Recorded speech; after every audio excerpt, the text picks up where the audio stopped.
You have to walk a mile in somebody's shoes before you know who they are. Everybody's story is different. I kind of felt like I should have died. We're their next door neighbor, we're their siblings with all of the same challenges.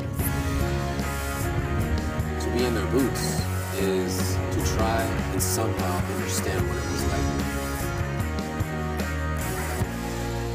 This is my story.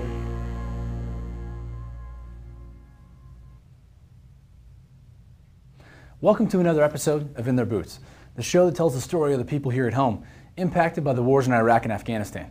I'm your host, Jan Bender. In this week's real story, we'll rejoin the Raymonds as they count down the days to Gary's deployment.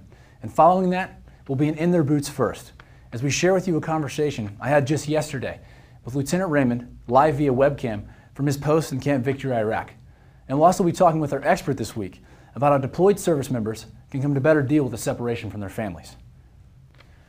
And if you have any questions for our expert this week, be sure to log on and send us a video iChat or video Skype to ITBMac5.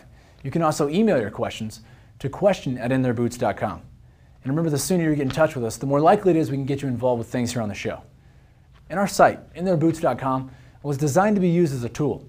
So next time you're online, take a minute to explore the site and use these resources and video assets to raise awareness in your area.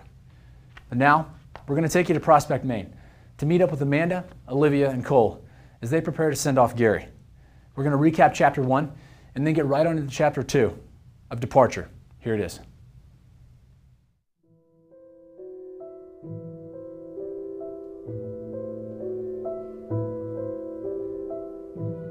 The Army is actually very short in personnel, and the Navy's filling in for those spots. So they're sending people individually over to Iraq to fill in for these jobs. It was probably about 90% chance that I would be assigned. So I said, well, if my chances are that high anyway, let's just volunteer for an IA. 406 days is going to be okay for me.